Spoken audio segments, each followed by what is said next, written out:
Olá, eu sou Rodrigo Pocente, Head de Fundos Imobiliários do Fator. Estamos aqui hoje para falar dos acontecimentos de novembro em relação ao fundo Veritá Índice de Preços, o VRTA 11.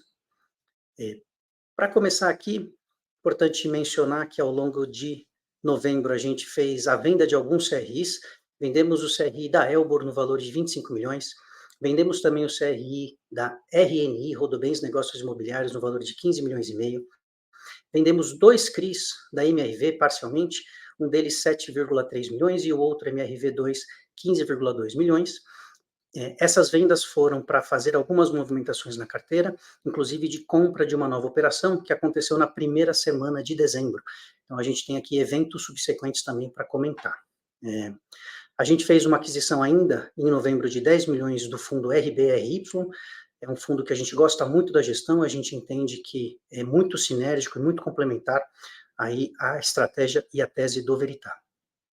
Como eventos subsequentes, então, como eu disse, a gente também teve a aquisição de 10 milhões do EQI-R11 e a compra de 44 milhões de um CRI da Lot 5 de IPCA mais 10,5.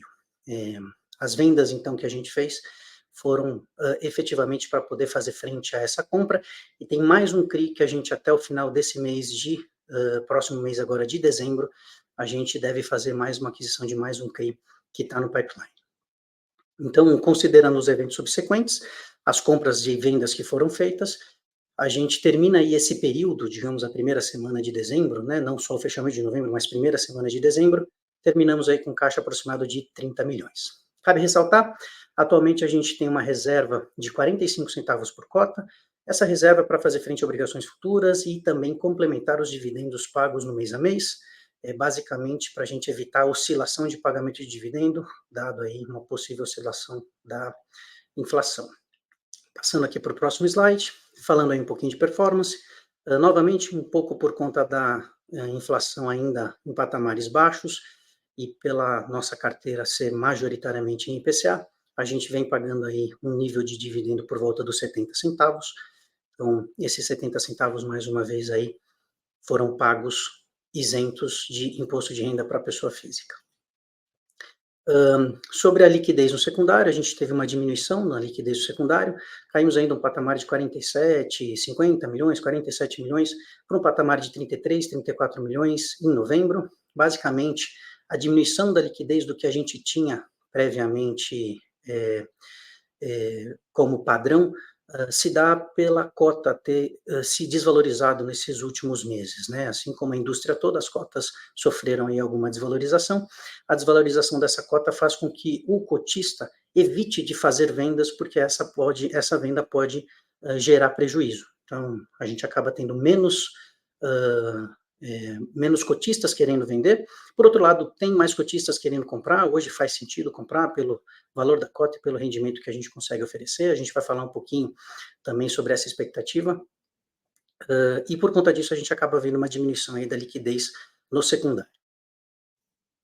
Falando um pouquinho aí de diversificação da carteira, acho que é sempre um reforço dessa tese, a gente dizer que o fundo, o Veritá Índice de Preços, ele é um fundo que tem como tese o crédito, independente de ser imobiliário, apesar de ser imobiliário, a gente tem alguma concentração no imobiliário, mas é muito baixa. A gente faz uma diversificação também entre setores, entre tipos de operações, entre riscos de operações, então a gente está falando de uma carteira que tem como tese fundamental a pulverização, a diversificação. Então, não só em setores, também em securitizadoras, também em tipos de operação, tipos de riscos diferentes. Como é que a gente resulta, então, esse nível de diversificação, falando especificamente sobre indexador? Esse é o único ponto que a gente acaba concentrando mais.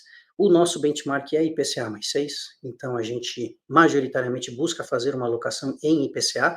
Então, hoje, considerando a carteira como um todo, tem 83,5% de CRIs em IPCA, o restante dos CRIs estão divididos em GPM e CDI, pouca coisa, mas majoritariamente quando a gente fala só dos CRIs, mais de 93% dos CRIs estão em IPCA.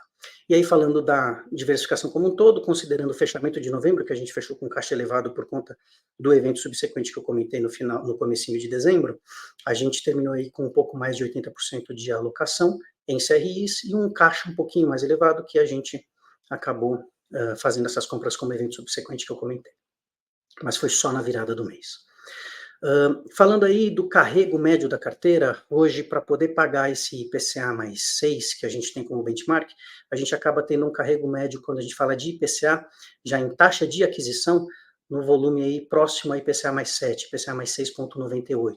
Essas novas aquisições que a gente vem a fazer, inclusive essa de lote 5, vem possivelmente trazer um retorno maior para a carteira, e isso vai conseguir ser refletido nos relatórios dos meses posteriores, visto que isso daqui é o relatório de fechamento de novembro, não considera ainda a operação de lote 5.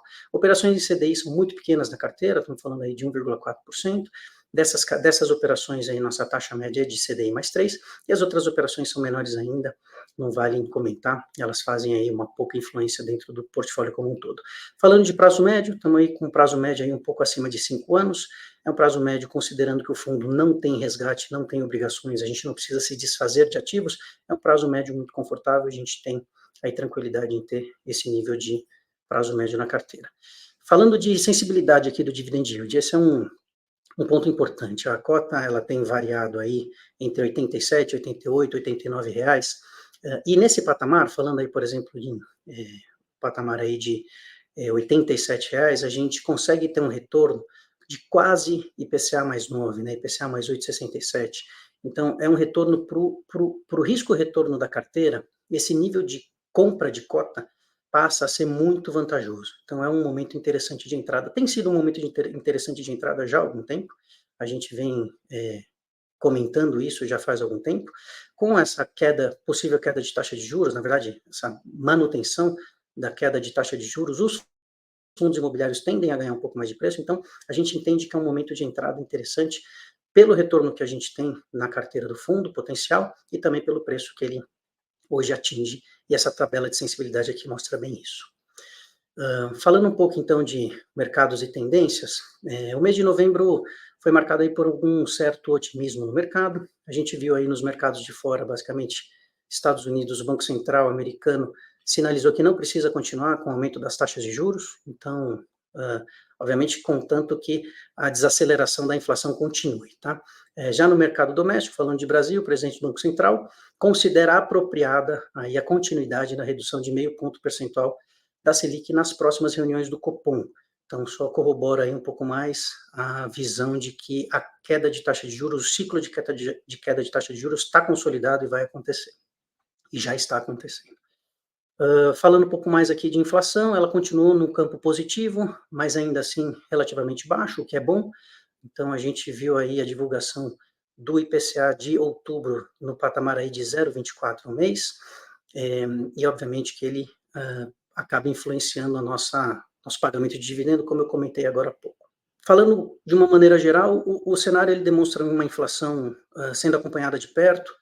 A gente tem visto aí que os próximos cortes, obviamente, dependerão bastante da evolução aí da dinâmica inflacionária, mas a gente tem visto que a inflação está contida, então o ciclo de taxa de juros tende a aumentar, e a gente espera aí que em algum momento a gente consiga romper o patamar aí de 2 dígitos da taxa de juros.